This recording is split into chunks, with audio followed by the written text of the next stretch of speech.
Ben Shapiro. Let's talk about him, right? So the Ben Shapiro that I used to watch his content a lot, actually, over the last few years. I thought that he was a dude that made a lot of sense in many of the things that he believes in, many of the ways he sees the world, many of the things he felt were important and such. And I really did agree with, and still do agree with, many of his takes.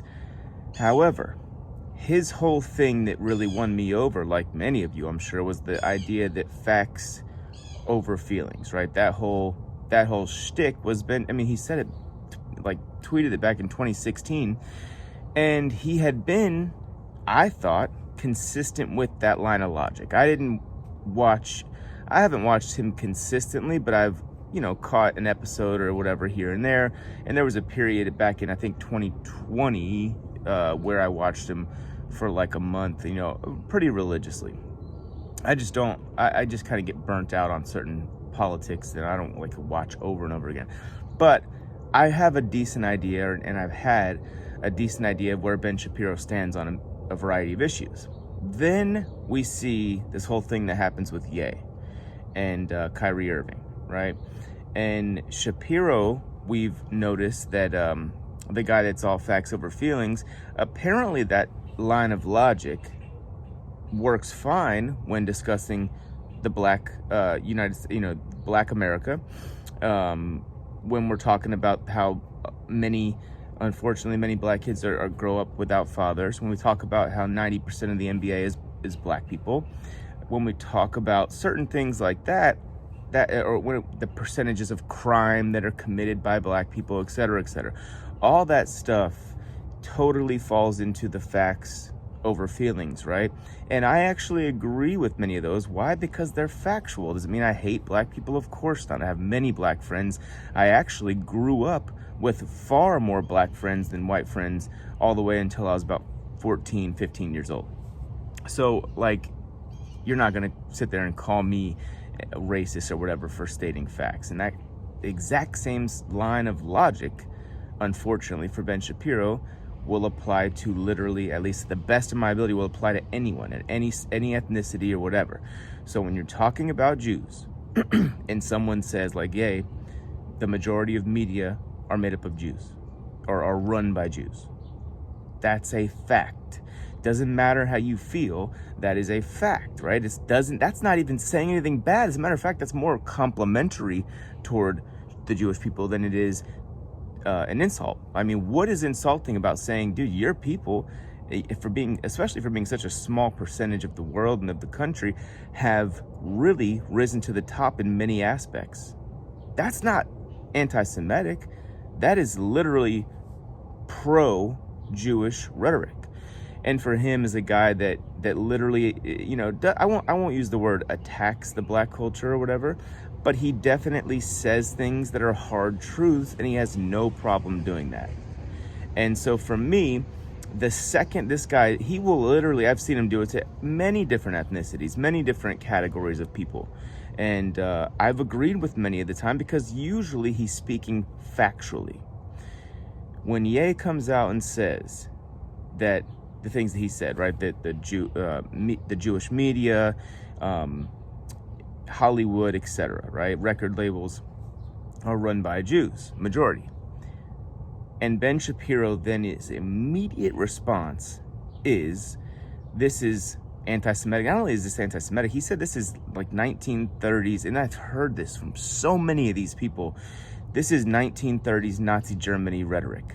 It's just like the toy where you pull the string and it says something. It's basically, you could wind up Lex Friedman, you could wind up Ben Shapiro, and so many of these people that you thought were actually objective, reporters, I guess you'll call them, journalists or just media personalities, and you see them completely losing every ounce of objectivity when it relates to this particular group of people.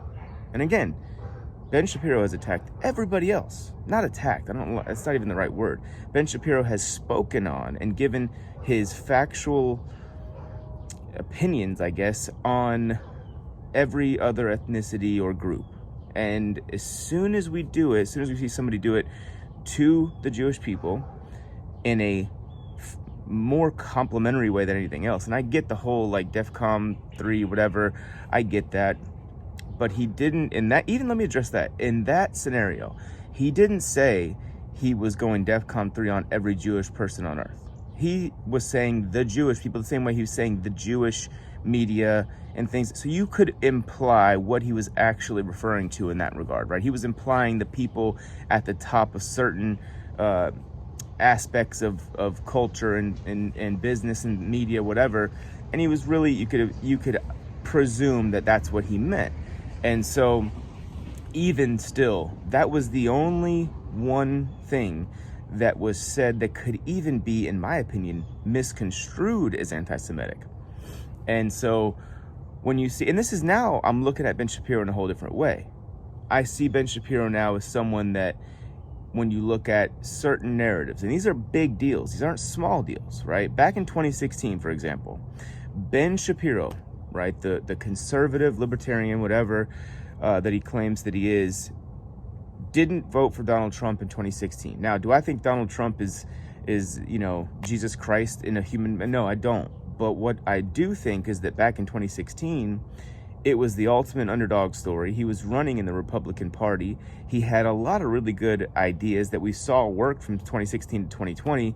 And Shapiro vocally was saying, I'm not voting for this guy.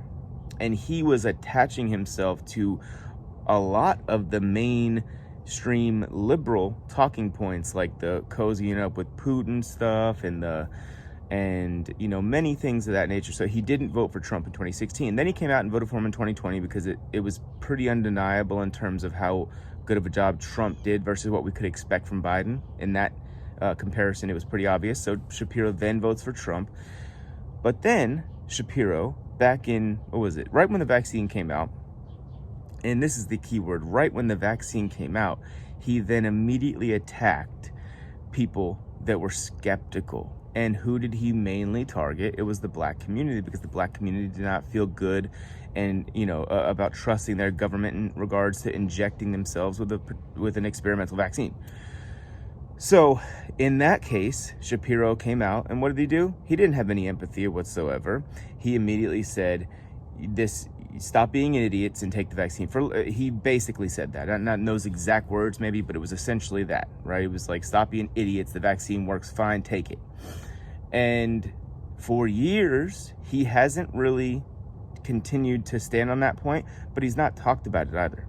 So then now, just as a few weeks ago maybe, he came out and said, we were lied to. And I'm so upset that we were lied to, and the government lied to me, and I just can't believe the government would lie.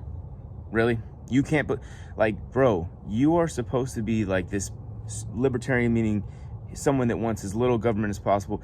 And does that mean you trust? That doesn't align. If you trust the government so wholeheartedly that you're calling people idiots that are skeptical, or whatever you call them, some kind of name, because the vaccine, in every other case, the vaccine gets studied for years, right? Trump always brags that he pushed this one together. He pushed the FDA so hard it was done in 9 months or whatever it was.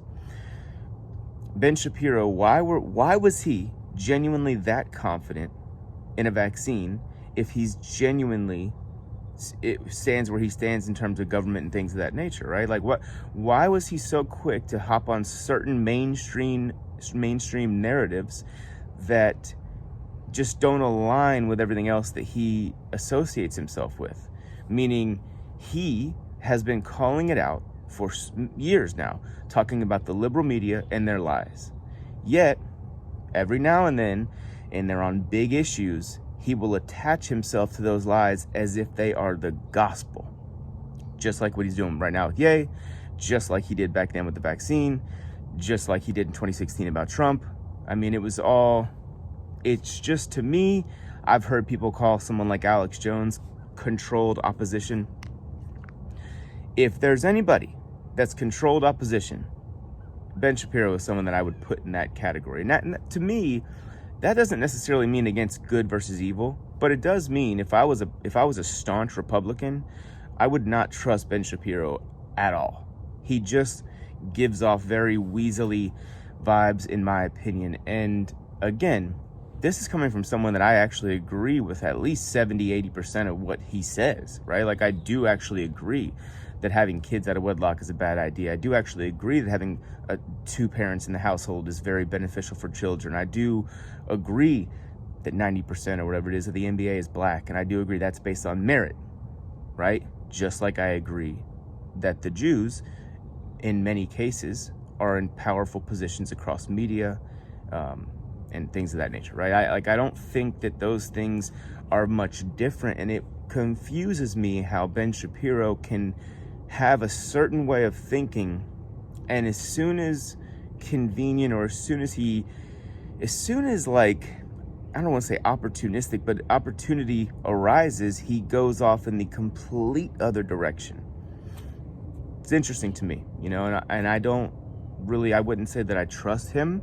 I don't know what to think about the guy. I just can't help but to notice the weasel tendencies that he does have. And because, again, my big thing is consistency. You may not always agree with me, and you will never always agree with anyone, or you shouldn't. But I hope that you will never catch me in a conundrum where my consistency in my way of thought doesn't align with, on every issue. Like, for example, Kim Iverson has the consistency in her argument of government should not tell me what to do with my body, right? Or kids what to do with my kids what to do with their body. And she took that argument to an extreme place, and she was heavily criticized for it. But basically, her body autonomy is her thing. And that goes for the vaccine, and that also goes for if parents of minors agree and consent with a medical doctor that they should mutilate their children, which I don't agree with at all. Would never do that to my kids. She is going to remain consistent in her argument that she's taking the same position, right? If the parents believe that that's the best thing to do for their kid, they should be allowed to do it, and that goes for not taking a vaccine, or taking a vaccine and also doing the unfortunate thing of mutilating a kid, when they're just trying to figure out their lives. So I'm not saying I agree with her on that. I'm just saying that the consistency at least is there. And I think that is something that I do appreciate in every case. So I don't know. Let me know what you guys think about Ben Shapiro in the comments, and I'll talk to you guys later. Peace.